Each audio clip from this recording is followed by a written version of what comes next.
YCP rebel ఎమ్మెల్యేల వ్యవహారం ఉత్కంఠగా మారింది. అనర్హత వేటు ఎదుర్కొంటున్న వైసీపీ రెబల్ ఎమ్మెల్యేల భవిష్యత్తుపై నేడో రేపో క్లారిటీ వచ్చే అవకాశం కనిపిస్తోంది. ఇవాళ స్వయంగా స్పీకర్ ముందు విచారణకు హాజరు కానున్నారు వైసీపీ రెబల్ ఎమ్మెల్యేలు. 4 ఎమ్మెల్యేలు, ప్రభుత్వ విప్ మొత్తం 5 నుంచి వచ్చిన అనర్హత పిటిషన్స్పై ఒకేసారి వివరణ తీసుకోనున్నారు స్పీకర్ తమ్మినేని.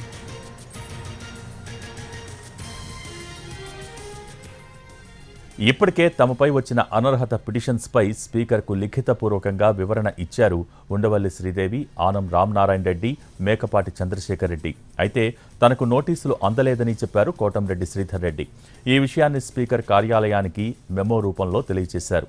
ఇక 3 ఎమ్మెల్యేలు రిటర్న్గా వివరణ ఇవ్వగా తన ఫిర్యాదుపై తగిన ఆధారాలు సమర్పించారు చీఫ్ విప్ ప్రసాద్ రాజు. ఇవాళ వివరణ అనంతరం అనర్హత పిటిషన్స్పై స్పీకర్ నిర్ణయం తీసుకునే అవకాశం కనిపిస్తోంది.